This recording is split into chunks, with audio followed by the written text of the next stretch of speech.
and welcome to Dear Hank and John. Or as I prefer to think of it, Dear John and Hank. It's a comedy podcast where two brothers answer your questions, give you dubious advice, and bring you all of the week's news from both Mars and AFC Wimbledon. John, how are you doing? I mean, wonderful. You know what I did over the weekend, Hank? No. I built a treehouse. I did hear that you were building a treehouse because at one point I called you on the phone and you said, I am building a treehouse right now. Yeah, I built a treehouse with my buddy. Actually, my buddy Alex built the treehouse, but I did a lot of sawing and a fair amount of drilling and even probably a little bit of measuring. Oh, wow. I my assumption is that you may have moved a lot of wood around. I moved a lot of wood around and then I drilled a lot of wood into place. But it was amazing because I have a tremendous fear of heights. But I was reminded of that line I first heard from Raj Punjabi of Last Mile Health, that no condition is permanent. And even though I have a tremendous fear of heights, it turns out that I am slightly more scared of social embarrassment. And so working with my fear of social embarrassment, I was able to do it, to stand on top of that treehouse, even when it didn't have decking. I was once in a situation in the Grand Canyon where our tour guide was like, you should go out here and walk along this like 6-inch wide path that on one side has this a cliff face and on the other side has nothing. And then at the end of it, you will find a lovely view and you can go and sit and contemplate your thoughts. And here's the situation. I knew there was like not a great chance that I would die, but like a much higher than usual chance. Right. And so I'm walking out on this thing and I'm like, you know what this is making me feel is that like there is in no way a situation in which I should be doing this. Right. And I am not doing it because I'm enjoying it. I'm only doing it because this man who I do not know asked me to, and I did not want to embarrass myself in front of a stranger. And so I am walking along, and then I sat down and I did the thing that he said, and I sat there, and I just, the whole time I was just like, I have to go back on that path again. And that's all I thought about. They were like, and now you will feel at one with the universe. And you were like, I only feel fear. I feel that path is the only thing in my life. I have forgotten about everything else. My friend Chris is incredibly good at not giving into social pressure. So recently we were on a camping trip and we were all like, it was the middle of the night and we were all like, we're going to hike down to that lake, Chris. It's going to be so fun. It's so dark and we're going to hike all the way down to the lake and then we're going to hike up. And Chris was like, no. And I was like, you got to go, man. It's going to be amazing. It's going to be so beautiful. And he was like, no, absolutely not. I'm going to stay here by the fire. Yeah, where it's nice. Well, the thing is, John, the problem is that I have had many experiences in which I was like, I am not going to do that because of who I am and the fact that, like, I know me, and then finally somebody convinces me, and then I do it, and I'm like, you're right, this was great.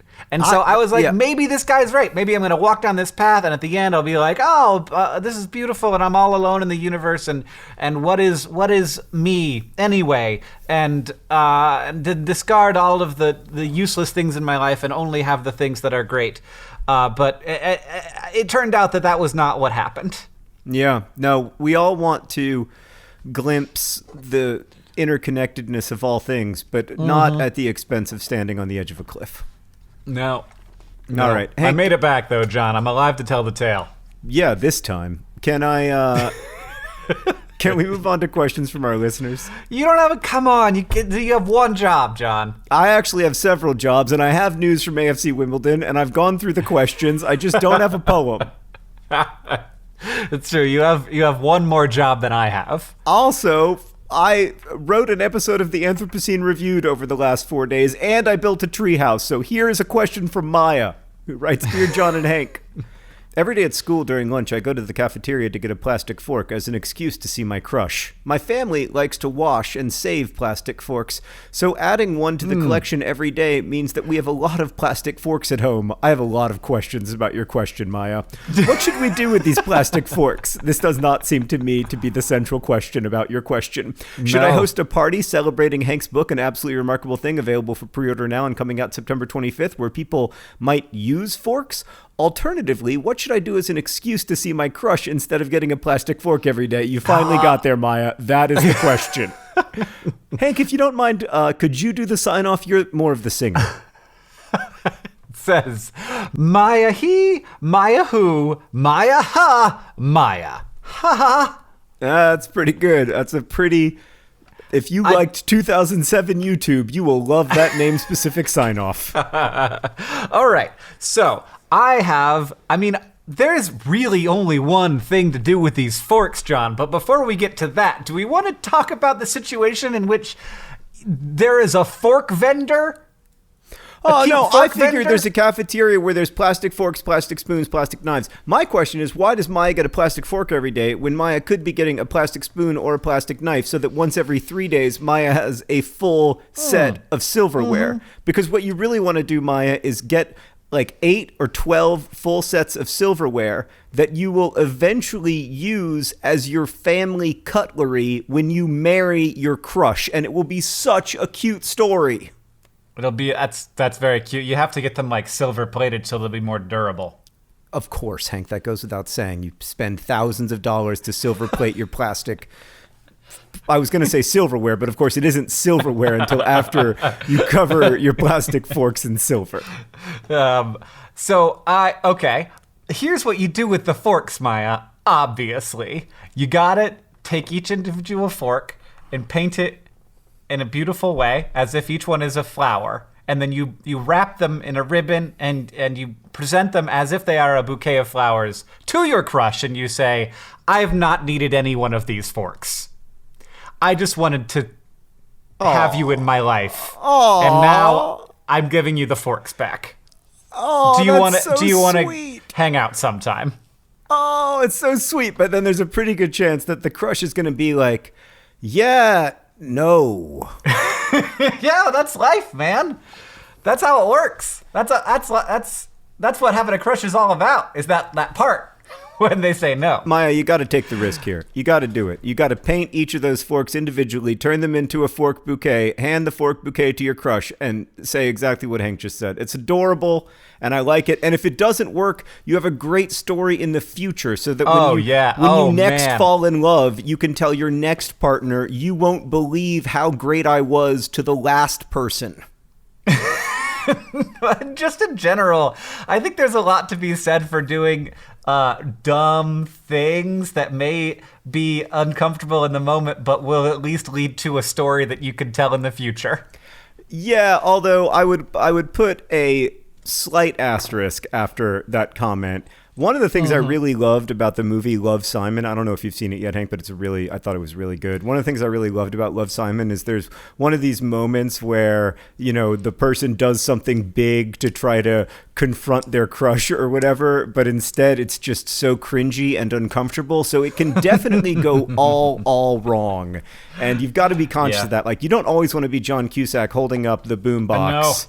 Especially if you know how the person feels about you and you're doing this to try to win their affection. But it doesn't sound like Maya knows that. It seems like Maya is in that true in-between space where the cat could either be alive or dead, but the box has not yet been opened.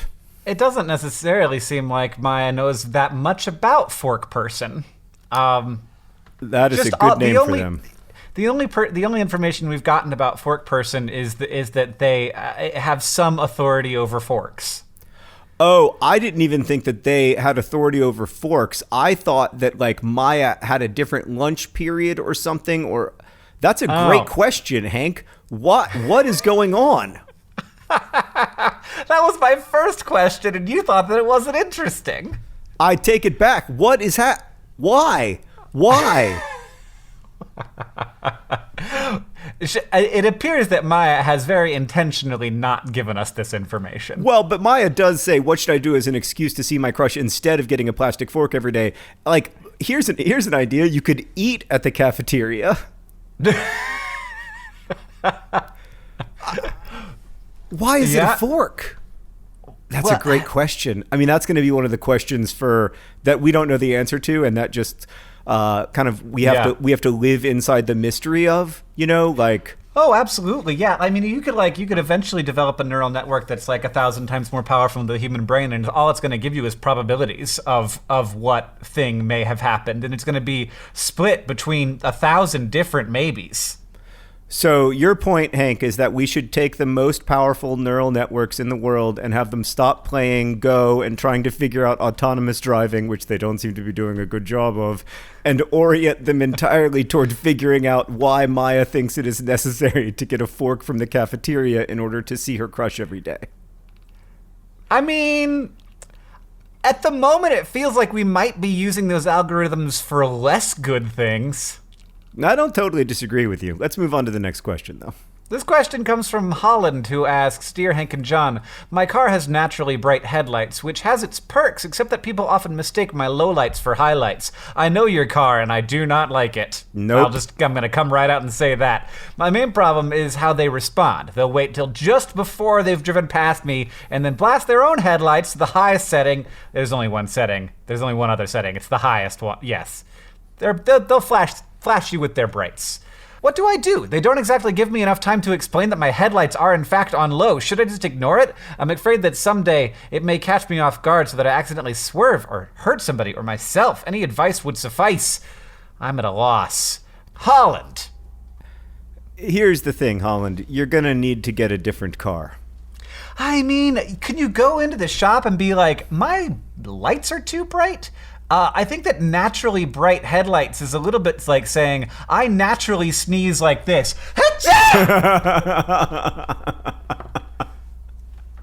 Which, right, there's just no way for me to deal with the fact that my headlights are so much brighter than everyone else's. There has to be a way to deal with it. It's such a nightmare to be faced with extremely bright lights when you are on a country road at night in a two-lane road situation. It is blinding. So I'm completely sympathetic to the people who are flashing their brights at you, because what they are trying to communicate is, ow, I'm scared.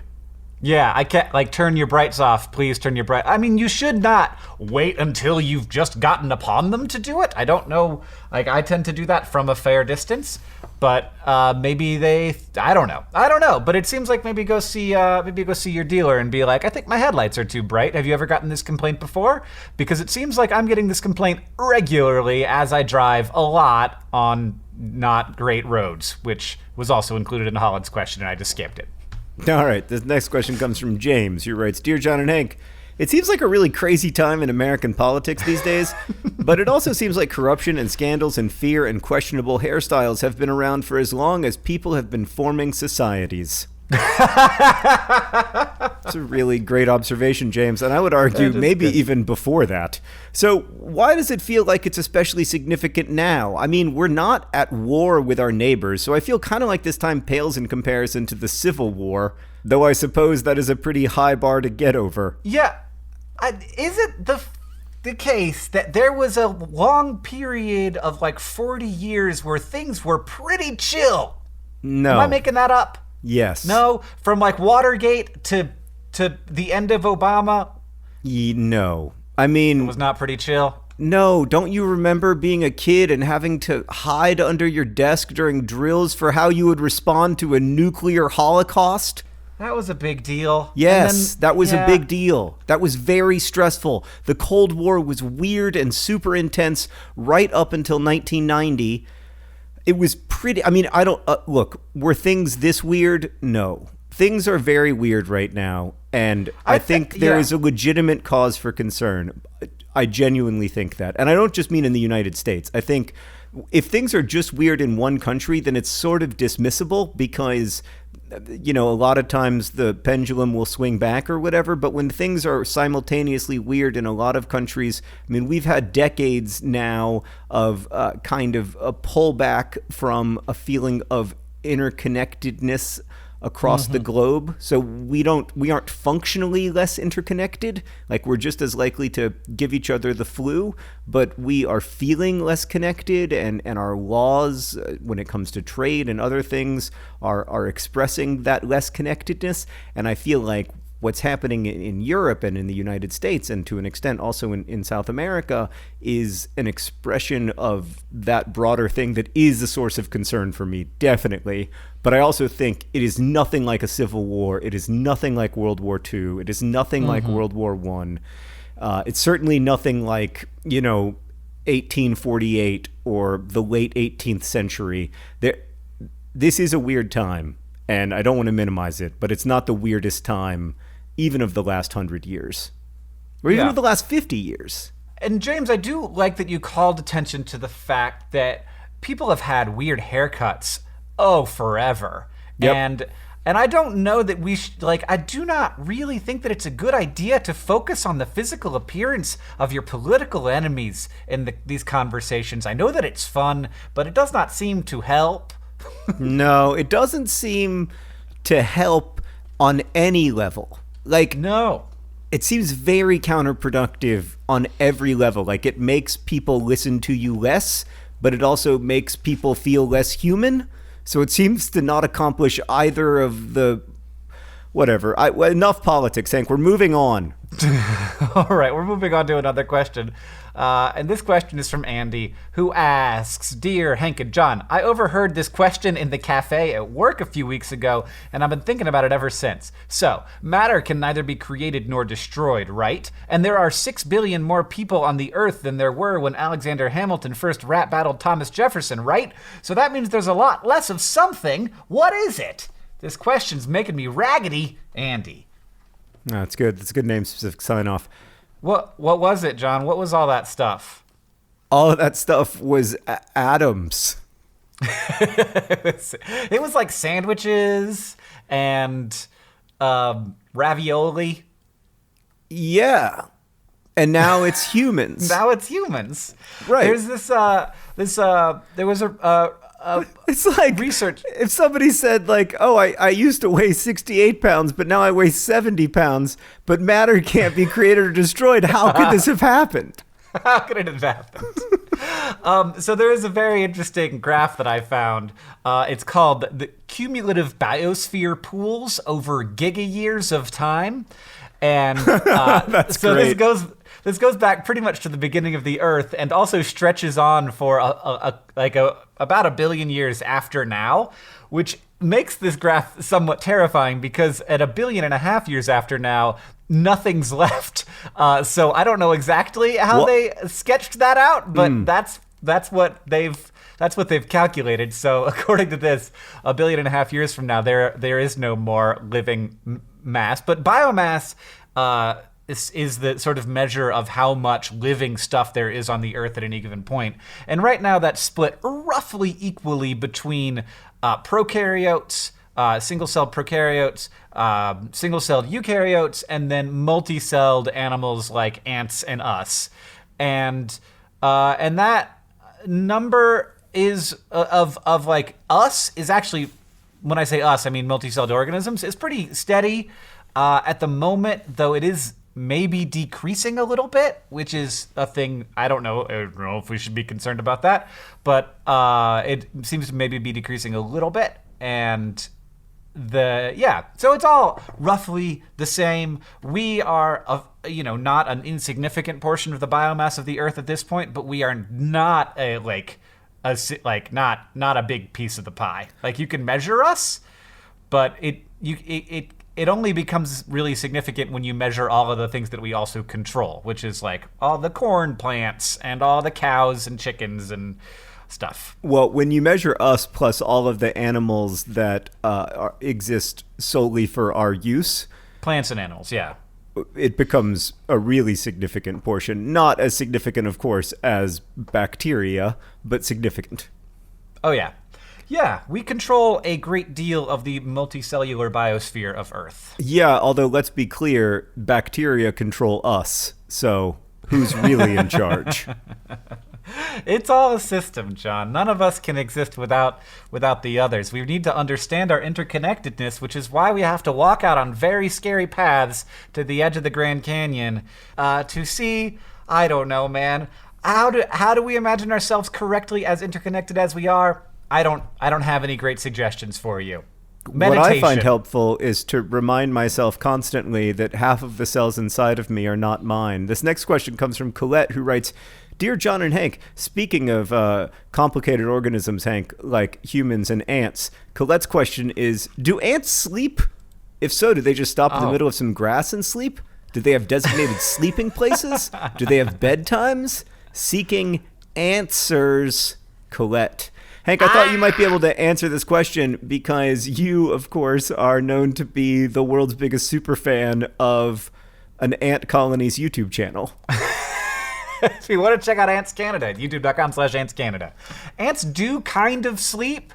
Like a lot of animals, they don't sleep kind of in the way that we do, but insects do have like basically a pattern of cycling through resting periods, and like it appears that they do only sleep for a very short amount of time. So like 8 minutes every 12 hours, according to a 1983 study. So that's weird. A lot could have changed among ants, though, in the last 35 years, you know? It's true. We sleep a lot less now than we used to, so maybe ants are staying up later. You think watching a lot of Netflix, they're just scrolling on their phones, you know? Just like going through ant Twitter and feeling at the same time energized and horrified and small and useless but unable to stop scrolling. It's a hard life for an ant. Yeah, it's weird to think about how you measure whether an ant is asleep or not. So what they did is they basically measured how much their antenna moved, which they took as a surrogate for how like active they were in observing their environment. But I don't know, like what if it's like rapid antenna movement sleep? Right. Great point, Hank. What if they're dreaming? Yeah, and they're just like sniffing in their dreams. I'm going to confess that I have not read the majority of Ant-Man comics, but if one of Ant-Man's superpowers is not that he only has to sleep 8 minutes every 12 hours, they are missing a huge opportunity narratively. Yeah, yes. In continuing to read this, it also turns out that they studied the brain waves of the ants. Oh my God. They put them in a tiny little MRI machine. Do ants even have brains? They don't really. They have like enlarged nerve endings at the end of the spinal cord, like barely. Yeah, right now there's an alien species doing an advice podcast about humans, and one of them said, "Do humans even have brains, really?" Stop! Aliens, stop watching us, stop listening, stop paying attention. We're Go real do your aliens. own things. We don't need to be monitored by you. We have souls. According to our books, at least. Yeah, no, we feel it on the inside, aliens. We feel real. And they're like, yeah, no, we get that you feel like you feel real. They're like, oh yeah, no, that's what's so cute about you guys. That's why we like watching so much. This next question comes from Johan, I think. Dear Hank and John, why, John, is there still no paperback version of Turtles All the Way Down available? Hank's book is even pre-orderable as paperback, so I cannot accept, books will always come out as hardcover first, you just have to wait as an answer. Hank's book should not be available for pre-order as a paperback. I don't think that is a thing. It sure better not be, because I make way less money per book of the paperbacks. Yeah, that's the short reason, Johan, is that hardcover books are more expensive, and they mean that the author makes more money and the publisher makes more money. But I think in the case of, it's really that the author makes more money. I think the author makes kind of the plurality or majority of their money in hardcover usually. Yeah. That's not always the case. It depends on the book, depends on the author. But the reason hardcover books exist is because, authors get like $2 or $3 a book instead of a number of cents. Yeah. Yeah. And please email us to let me know where you saw the availability of a paperback pre-order for my book. You may have just seen a discounted edition, but I don't know. I would be concerned about that. Yeah, I'm sorry that it takes a long time for paperbacks to come out. It is kind of an unfortunate function of the way that publishing has figured out to survive. in the current landscape. And in a lot of cases, paperbacks are taking even longer to come out than they used to. But once they're out forever. So that's the good news. I don't know how long you'll have to wait until there is a paperback of Turtles All the Way Down. I'm sorry that you don't, but it's $11. Yeah, for a hardcover, it's very cheap. Yeah. Yeah. It's available right now for like $11 with free shipping. Also, if you don't, I mean, hopefully wherever you are, there are libraries. Maybe there aren't, but that is, there is always the library. Yeah, absolutely. Yeah, and often now libraries even have electronic copies of books so that you don't have to wait if the book isn't in stock. Yeah.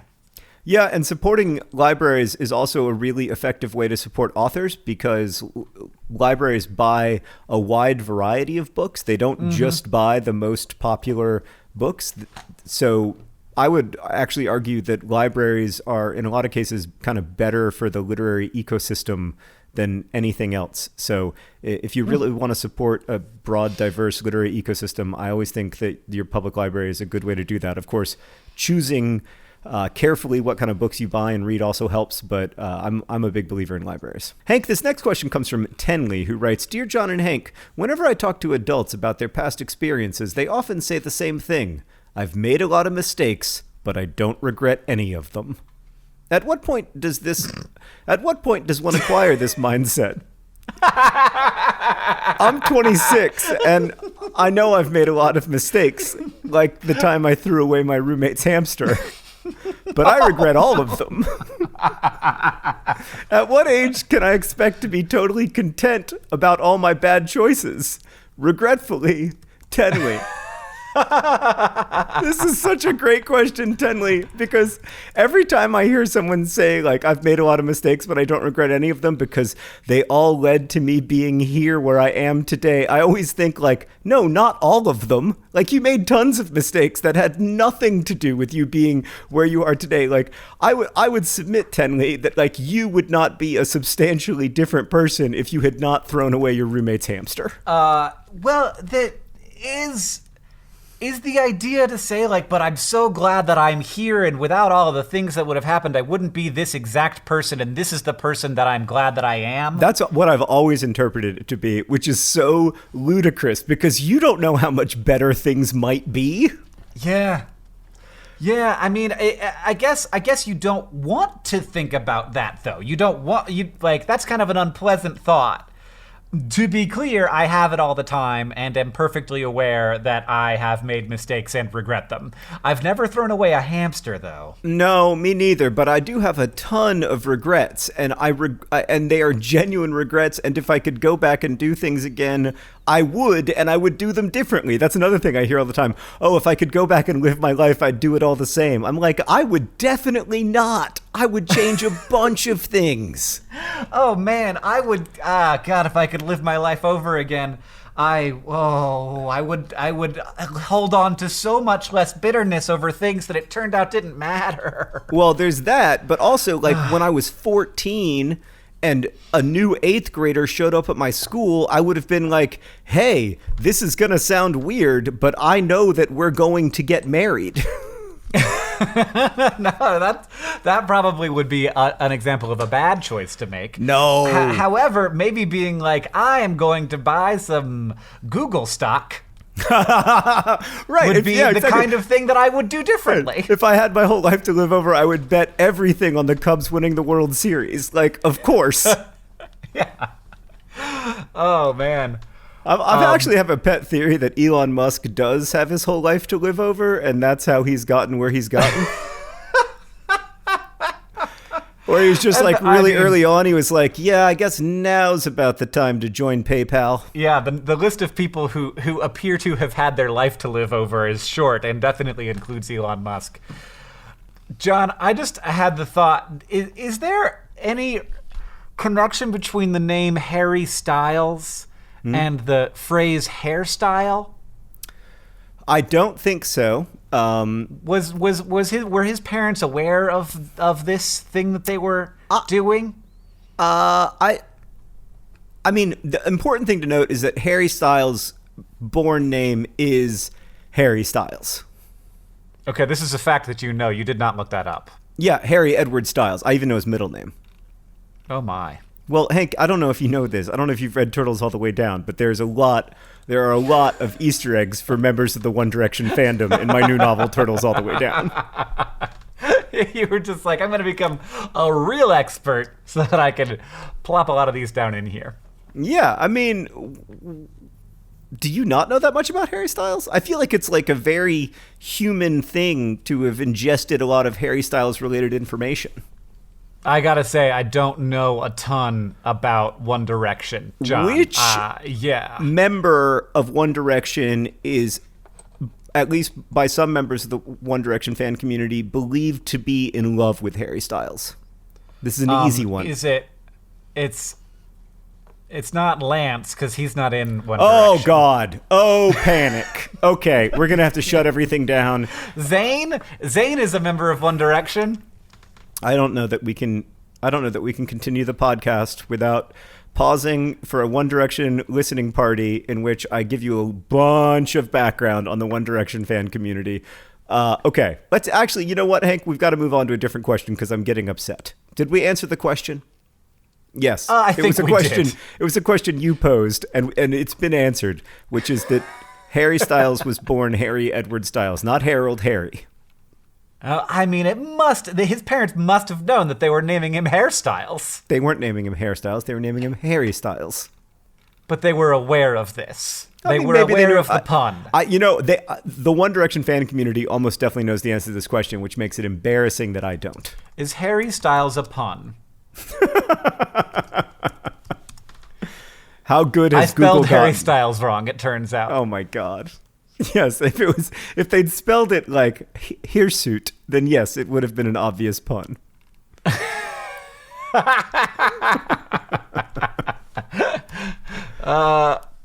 This is just a list of, oh my God, it's called punsaboutharrystyles.tumblr.com. Anyway, Hank, that reminds me that today's podcast is brought to you by Tumblr. Tumblr.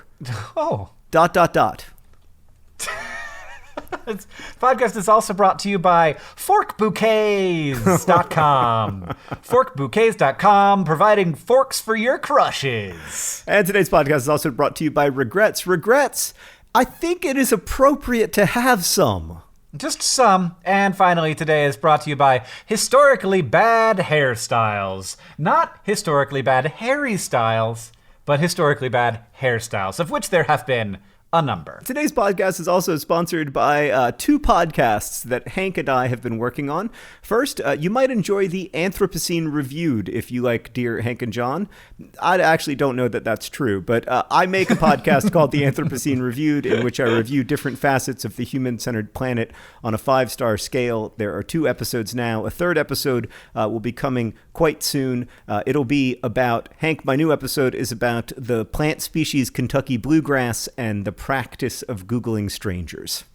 I do like the Anthropocene Reviewed very much, John. It is a well-structured, fascinating podcast, and it's a quick listen as well, which is always often nice when I'm doing some specific task that's going to take about 20 or 30 minutes.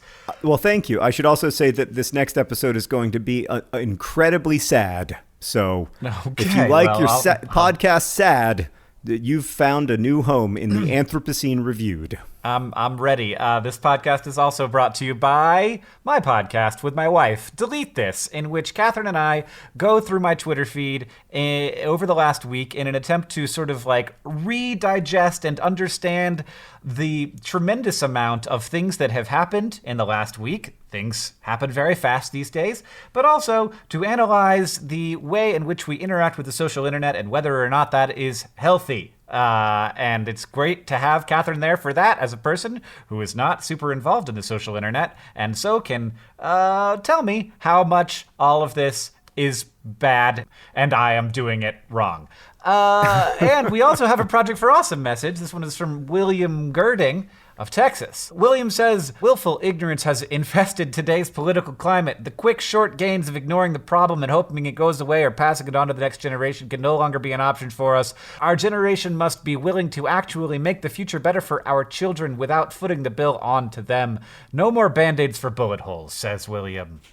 We do have big problems, and we do not have a great history of solving them. Although I would say that there have also been places where we have solved big problems that we face together. So I feel like, yes, in a lot of ways, we've kicked a lot of problems down the road, and I think William's point is well taken. But there are also a lot of problems that we've solved in the last 50 years, or at least things that we've made much better about human life. Yes, I agree.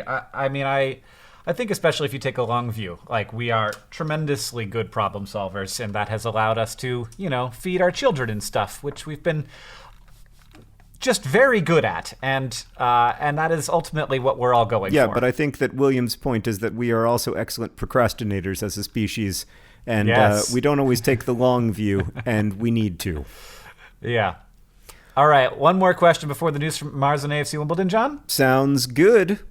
This one comes from Danielle, who asks, Dear Hank and John, I have been given the wonderful opportunity to travel to Thailand to work on an elephant reservation. This is clearly an exciting experience I have been gifted. However, it has come to my attention that I will be on a plane alone for 22 hours. What do you do with all of that travel time alone? I usually read during long travels. However, I don't believe I have the attention span for 22 hours worth of plane time. What do you usually do during your long hours of travel? During book and movie tours, any dubious advice would be appreciated. Dinosaur Danielle. Well, there's a Nietzsche quote where he wrote, if you stare at the abyss long enough, the abyss will stare back. Oh, gosh. So I just try to get to that point on my plane flights. Well, the good news, Danielle, is that you'll probably be in the... you'll sit down in the chair and think, this is okay. 22 hours later, you will not be a big fan of your chair. No. Also, people will tell you to sleep, which is a great idea if you're the kind of person who can sleep, in a tiny chair surrounded by strangers in the 43rd row of a steel cylinder traveling 35,000 feet above the ground. Like, if that's your ideal sleeping situation, Danielle, then yes, by all means, sleep. But if you're a normal person, you're going to sleep for like 2.5 hours. You're going to be incredibly cranky when you land in Thailand. You're going to be saying, I don't even care about elephants. But then you just got to get an afternoon nap. Let yourself adjust to your new reality, which is that your body does not know what time it is. Lean into that experience and enjoy your time there, because the other thing is that you got 22 hours coming home. Whenever that happens. So obviously there will be movies on the plane. There will be podcasts on your phone. I think that you listen to at least some podcasts, is my guess. There will be a lot of... Is it a good idea to listen to 22 consecutive episodes of Dear Hank and John on a plane trip to Thailand? I mean, here's the situation. I will often either listen to a book I've already listened to or listen to podcasts I've already listened to, so it's okay in my completely harebrained state to just waffle back and forth between sleep and awake and not really know, because it's very hard to not sleep, but it's very hard to sleep for very long. Right. And so I like to listen to some media that I've already listened to or watch something that I've already seen, so I'm not getting caught up in the story too much. Right. I would almost try to listen to something new. Honestly, Danielle, when I get on a plane, I try to get on the plane with a huge variety of potential entertainments, because I don't know what future me is going to feel like. If future me wants to watch a movie, then I try to have a movie loaded on my iPad or my computer. If future me wants to listen to a podcast, I try to have both familiar ones and new ones downloaded. You can't over-prepare for a 22-hour flight. Yeah, you got to load up all of your devices with various media. And then it will be over, and everything will be fine, and the elephants will welcome you with open trunks. And I also have to say that planes are made out of aluminum, not steel. Great. That sounds safer. Because otherwise people would be adding John all the time, and it would be a correction on next episodes. Okay, well, great. Cylinders made of aluminum flying 35,000 feet above the sky. It's basically just an emptied out Coke can. That is not an image that I have found at all helpful. I apologize. That has sent me in the wrong direction. I am flying in a large Coke can. That is something I am going to think about every time I get on a plane for the rest of my life. Goodness gracious. What is the news from Mars? In the news from Mars this week, there was as you may know, Russia had its elections recently, and Vladimir Putin walked away with a very large percentage of the vote. Surprising that he won, but he won. No issues there. Turns out if no one can run against you. He had several opponents, Hank. He only won 72% of 117% of the vote. In the midst of this, the Russian government put out a documentary about Vladimir Putin, and Vladimir Putin in this documentary discussed Russia's near-term plans for sending missions and people to Mars, in which he was very optimistic about their ability to get missions to Mars by 2019, which... What? Which is... I mean, I don't know if he's done the math on that, but... Human missions to Mars by 2019? If you launched a mission today, you could maybe get humans to Mars by 2019. Maybe he's going to. Maybe. I don't know. Look, John. Maybe today's the day. There was scant information about this in the documentary, and it was in Russian, so I only have secondhand reports. But what I can tell you is that the space race was good for getting America to the moon. And the space race was indeed inspired by competition between the U.S. and Russia to show how great each country was, and we showed them that we were great. And maybe that kind of, non-military competition it would push forward maybe some exploration, but in general, it's not great because we tend to deprioritize science when we do it that way. One thing I did not think when we started this podcast, Hank, is that by the end of it, you would be pro-Cold War. But I think it's great. I think it's a nice, provocative, interesting call, and I like it. Well, I love it. Honestly, what you're hearing me say right now is maybe we shouldn't go to Mars by 2027. We should slow down and not do it this way. Oh. Okay, all right. So, if there's a way to not do it this way, that would be great, and to prioritize. Maybe we should just slow down and go to Mars in 2029 or later. Yeah, right. Well, I think that we should do it cooperatively and not as a competition, and that it should be a thing that brings the world together instead of being a fight.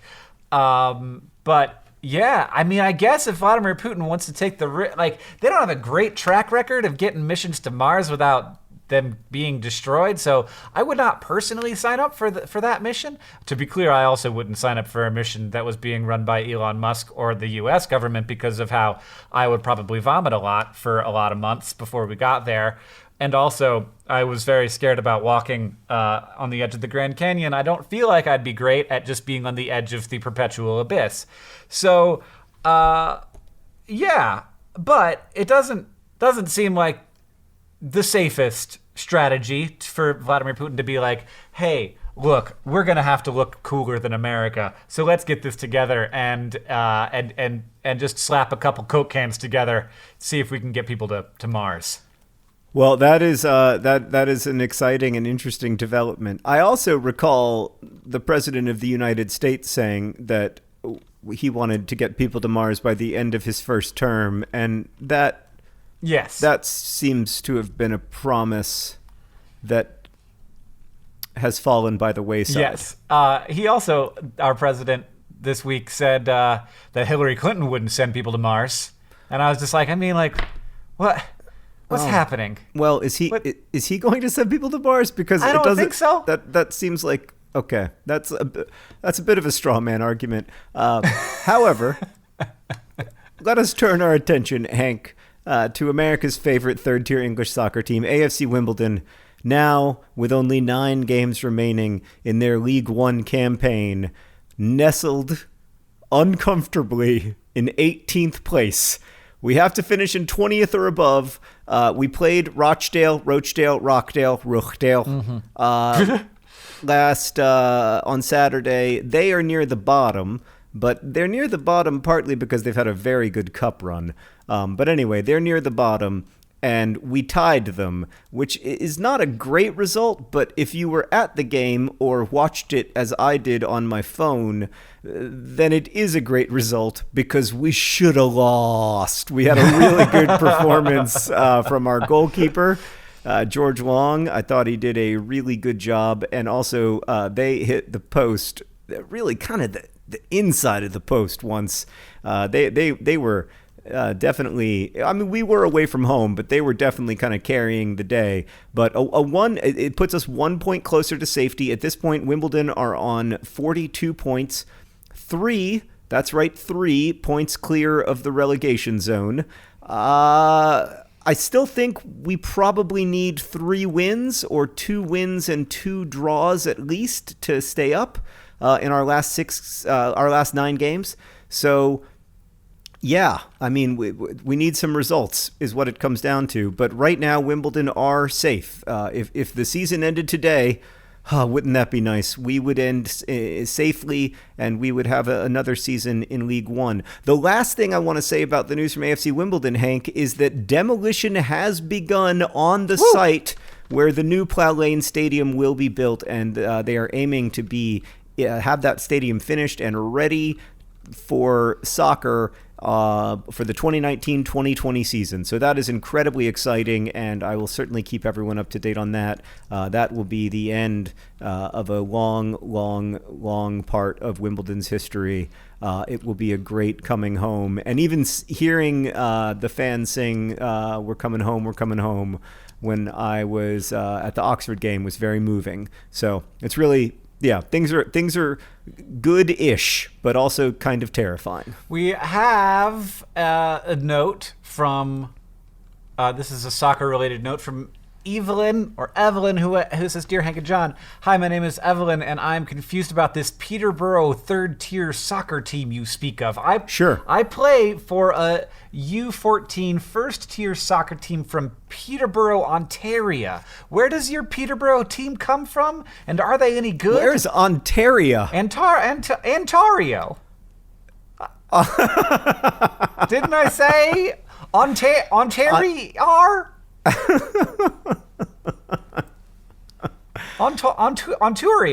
Evelyn, I'm about to totally blow your mind, so I hope you're sitting down. A lot of place names in Canada are named after place names in Great Britain, and you'll never guess why.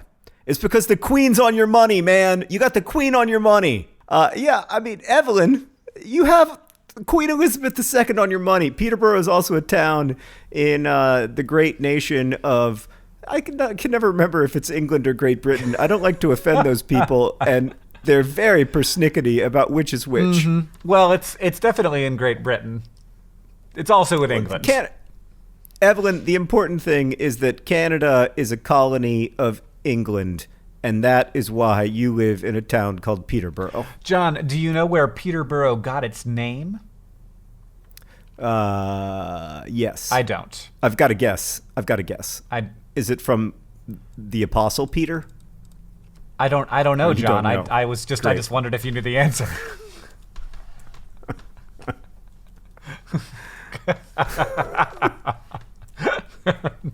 That's the dumbest. It's the dumbest question I've ever been asked in my entire life. It replaces the previous dumbest question. What question did you hope I would ask that I haven't asked yet? Oh, gosh. I was recently doing an interview, and a person I was interviewing asked me a question, and I was just like, no, I can't answer questions right now. I am extremely focused on how nervous I am to interview you. Okay. We are completely wrong on every level. Oh, what do you mean? I mean that Peterborough is not named after the town in England. It's just convergent name evolution? It's named after Peter Robinson, an early Canadian politician who oversaw the first major immigration to the area. So there you go.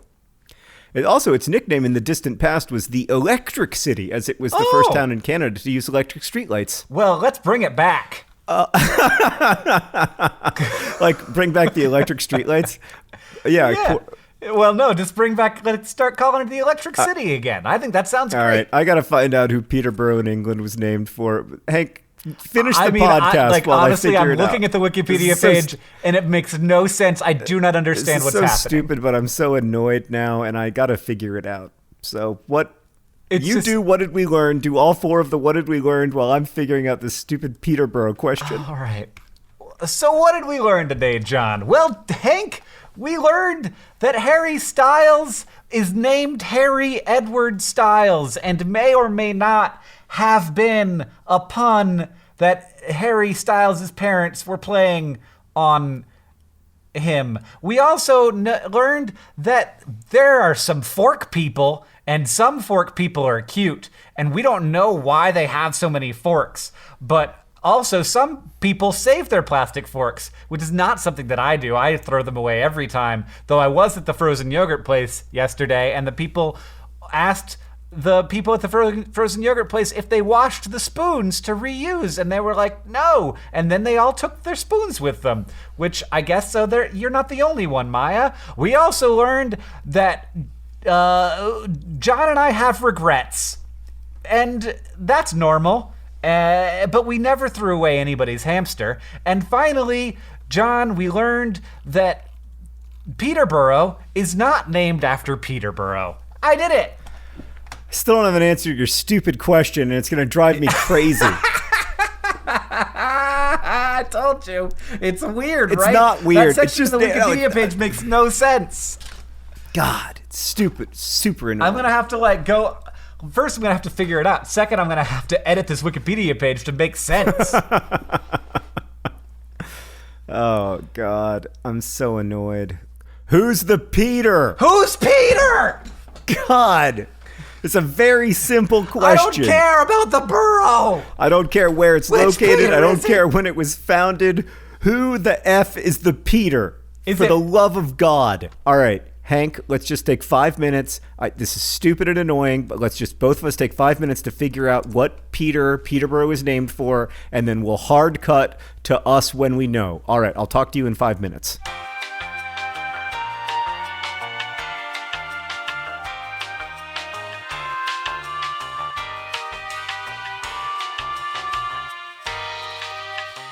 Ah, yes! Okay, what'd you get? In honor of the saint to who it was dedicated.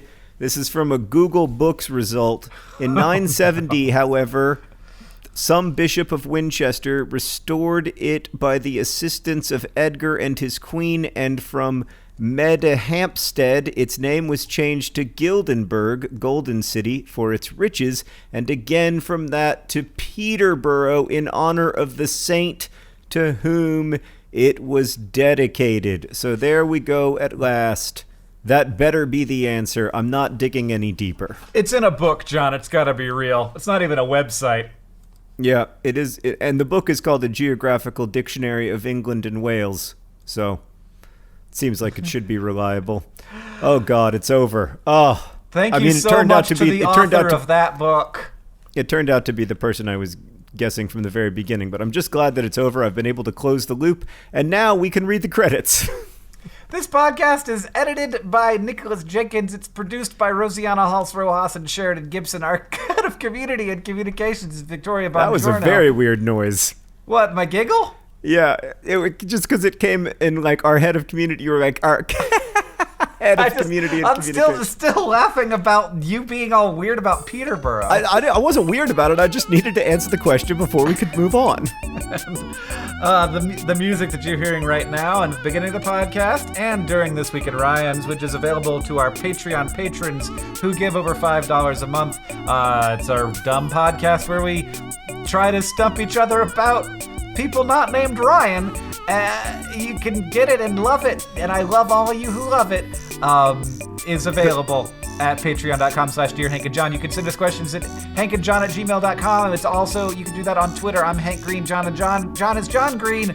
And as they say in our hometown... Wait. Two things. First off, I don't think you ever said the name of our head of community and communications, which is Victoria Bongiorno. And also, I don't think you ever said that the music that we were listening to, that we're presumably still listening to, is by Gunnarolla. I did that part. You never said Gunnarolla. I'm positive. Oh, you're right. I didn't get to that part. Man. Thanks for listening, and as they say in our hometown, don't forget to be awesome.